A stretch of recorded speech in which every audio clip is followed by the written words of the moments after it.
నమస్తే నేను మీ కుప్ప పద్మిని. ఇన్నాళ్ళు మీ సపోర్ట్ ని నాకు అందిస్తూ మీ ప్రేమని నాకు అందిస్తున్న ప్రతి ఒక్కరికి కృతజ్ఞతలు. ఇప్పుడు చూడబోతున్న ఈ వీడియో కూడా ఖచ్చితంగా మీకు ఉపయోగపడుతుంది.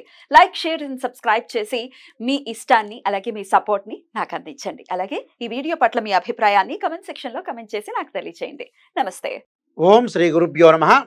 క్రోధినామ సంవత్సరంలో మేషరాశి వాళ్ళ యొక్క గ్రహగమన గతులు ఏ విధంగా ఉన్నాయి, గ్రహ సంచార విషయం ఏ విధంగా ఉందో ఒకసారి ముందుగా తెలుసుకుందాం. ఇక్కడ క్రోధినామ సంవత్సరం అంటే క్రోధం కలగటం, జనాల్లో మార్పులు. అంటే ఈ క్రోధినామ సంవత్సరంలో ముఖ్యంగా మనకి ప్రభావాది సత్య సంవత్సరాల 38వ నామ సంవత్సరం, అలానే కలియుగంలో 5125వ నామ సంవత్సరమే క్రోధినామ సంవత్సరం అంటారు.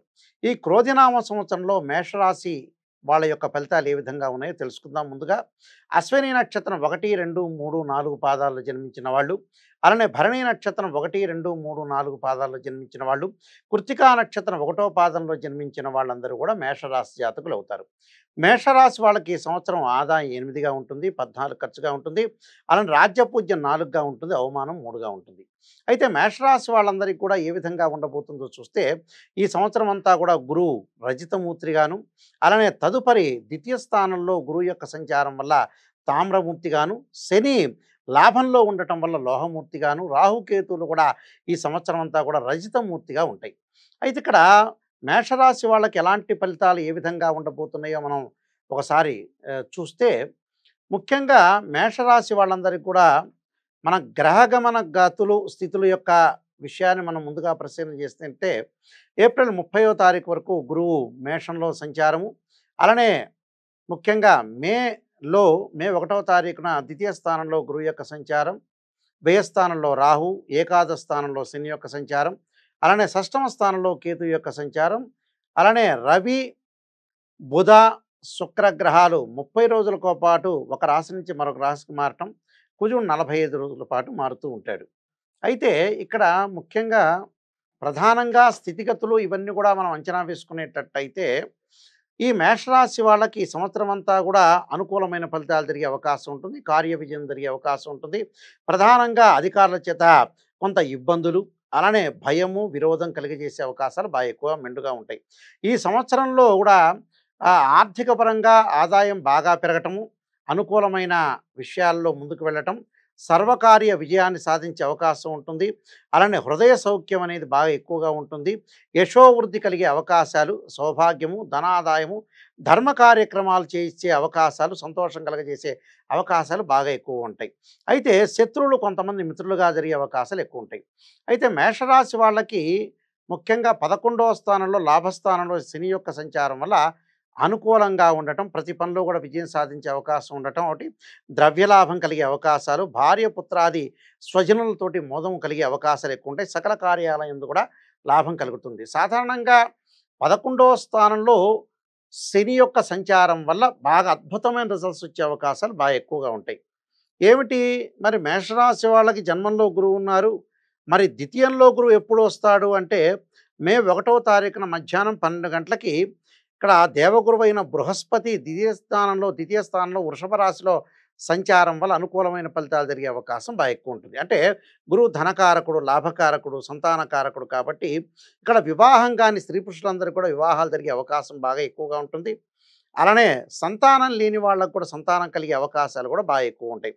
అంటే భూ లాభాల ప్రాప్తి జరిగే అవకాశం ఉంటుంది, ప్రజల మీద నమ్మకం ఉంటుంది, అలానే శుభకరమైన ఖర్చులు కూడా కలిగే అవకాశం ఉంటుంది.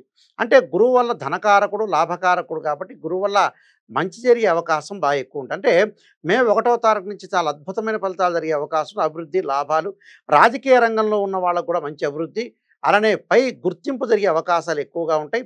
సినీ నాటక పరిశ్రమ రంగాల్లో ఉండే వాళ్ళకి వృద్ధి చెందే అవకాశం ఉంటుంది. నూతన నటీనటులకు కూడా అవకాశాలు కలిగే అవకాశాలు బాగా ఎక్కువ ఉంటాయి. వ్యవసాయదారులకి 2 పంటలు పండే అవకాశం ఉంటుంది. గృహ కార్యక్రమాలు, వృత్తి వ్యాపార ఫలించే అవకాశం ఉంటుంది. పెద్దల యొక్క ఆదాయం బాగా పెరిగే అవకాశం ఉంటుంది. వివాహ గృహ లాభాలు కలిగే అవకాశం అనేది ఎక్కువగా ఉంటుంది. సర్వకార్యాలయందు కూడా లాభం కలిగే అవకాశం అనేది బాగా మెండుగా ఉంటుంది. అంటే ధన సంపాదన, సుఖము, కీర్తి ప్రతిష్టలో మాట గౌరవాన్ని పొందే అవకాశం ఉంటుంది. శుభమూలకంగా కూడా కొంత ధన వ్యయం కలిగే తక్కువగా ఉండే అవకాశం, సంతోషంగా కలిగే అవకాశాలు బాగా ఎక్కువ ఉంటాయి. అంటే ప్రత్యేకంగా మేషరాశి వాళ్ళకి గురువు వల్ల ధనం కలగటం, ఆర్థిక స్థితిగతులు ముందుగా ముఖ్యంగా వెళ్ళిపోతాయి. అలానే వృత్తి, ఉద్యోగ, వ్యాపార రంగం వాళ్ళకు కూడా అనుకూలమైన ఫలితాలు జరిగే అవకాశం ఉంది. వ్యాపార భాగస్వామ్యం చేసే వాళ్ళకు కూడా ఈ సంవత్సరం క్రోధినామ సంవత్సరం చాలా మంచి ఫలితాలు జరిగే అవకాశం ఎక్కువగా ఉంటుంది. దానికి గురువు కారణం. అలానే ఏకాదశ స్థానంలో శని వల్ల కూడా మంచి పనులు జరిగే అవకాశం ఉంటుంది. అలానే 6వ స్థానంలో కేతు యొక్క సంచారం వల్ల కూడా శత్రువులు మిత్రులుగా మారటం, తీర్థయాత్రలు, పుణ్యక్షేత్రాలు, ధార్మిక కార్యక్రమాలు చేసే అవకాశాలు బాగా ఎక్కువగా ఉంటాయి. అలానే వీళ్ళకి ముఖ్యంగా వ్యయస్థానం రాహు యొక్క సంచారం వల్ల కూడా విదేశాలకు వెళ్ళటం, విద్యార్థులకు అనుకూలమైన పరిస్థితులు, అంటే ఈ అకాడమిక్ ఏరియా కంటే కూడా నెక్స్ట్ అకాడమిక్ ఏరియా అనేది చాలా అనుకూలంగా ఉంటుంది. ఈ సంవత్సరం ముఖ్యంగా ఏప్రిల్ నెలలో ఎగ్జామినేషన్ రాసే వాళ్ళు కూడా తప్పకుండా అధిక శ్రమతోటి ఉత్తీర్ణత సాధించే అవకాశాలు బాగా ఎక్కువ ఉంటాయి. స్త్రీలకి గౌరవ మర్యాదలు బాగా పెరిగే అవకాశం ఎక్కువగా ఉంటుంది. తన పని తను చేసుకోవాలి, తన కుటుంబాన్ని ముందుకు తీసుకున్న వాళ్ళని ఒక ఉద్దేశంతో ముందుగా ముఖ్యంగా మంచి విషయాలకి, అంటే పాత రోజుల్లో ఏదైతే ఆగిపోయినాయో, అంటే ఉద్యోగం కానీ, వ్యాపారం కానీ, అలానే చదువు కానీ ఈ సంవత్సరం కొనసాగించే అవకాశాలు బాగా ఎక్కువగా ఉంటాయి. కాబట్టి ఈ సంవత్సరం అంతా కూడా మేషరాశి వాళ్ళకి మరి 8 ఆదాయం 14 ఖర్చు ఉండటానికి కారణం ఏంటి నాయకంటి గారు, మీరు ఇలా చెప్తున్నారని చెప్పేవాళ్ళు కూడా చాలామంది ఉంటారు. అయితే ద్వితీయ స్థానంలో గురువు ధనాన్ని ఇచ్చేవాడు. ధనాన్ని, గౌరవాన్ని, సంతానాన్ని, వివాహాన్ని చేసేవాడే ఇక్కడ గురువు. అంటే 2, 5, 7, 9, 11 స్థానాల్లో గురువు ఉంటే మంచివాడని, అలానే 3, 6, 11 స్థానంలో శని ఉంటే మంచివాడని చెప్పబడింది శాస్త్రంలో. అప్పుడు శని, గురువు 2 గ్రహాలు అతి పెద్ద గ్రహాలు అనేవి కూడా చాలా అనుకూలమైన ఫలితాలు ఉంటాయి. కాబట్టి కొంత శుభ కార్యక్రమాలకి మాత్రమే ఖర్చు అనేది బాగా పెరుగుతుంటుంది. అంటే ఆదాయం బాగా పెరుగుతుంటుంది.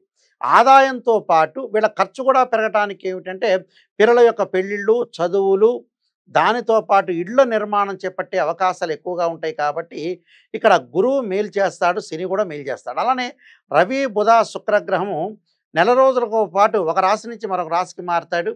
అలానే కుజుడు 45 రోజుల పాటు ఉంటాడు. కాబట్టి ఇక్కడ మేషరాశి వాళ్ళందరూ కూడా అనుకూలమైన ఫలితాలు జరిగే అవకాశాలే ఖచ్చితంగా ఉంటాయి. కాబట్టి వీళ్ళకి తప్పకుండా ప్రత్యేకంగా కొన్ని రెమెడీస్ చేసుకొని ముందుకు వెళ్తే ఈ సంవత్సరం అంతా కూడా అధికంగా లాభం కలిగే అవకాశాలు బయటకు ఉంటుంది. ముందుగా వీళ్ళు ఆరోగ్యపరంగా కొద్దిగా జాగ్రత్తగా తీసుకొని ముందుకు వెళ్ళాలి.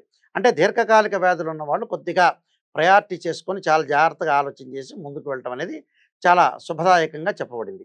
అయితే ముఖ్యంగా ప్రధానంగా స్థితి, గతి, వ్యాపారము, ఉద్యోగం ఇవన్నీ కూడా బాగున్నాయి మేషరాశి వాళ్ళకి.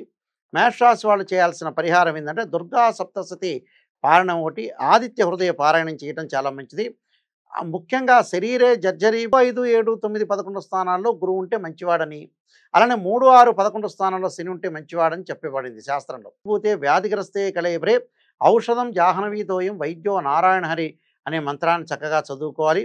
ఆదిత్యాయుధ్నే సహస్రమూర్తాయ ధీమహి తన్నో సూర్య ప్రచోదయాత్ అనే మంత్రాన్ని కూడా చక్కగా చదవటం వల్ల కూడా వీళ్ళకి సుఫలితాలు జరిగే అవకాశం ఖచ్చితంగా ఉంటుంది. కూడా జరగాలని ఆశిస్తూ సర్వే జనా సుఖినో భవంతు.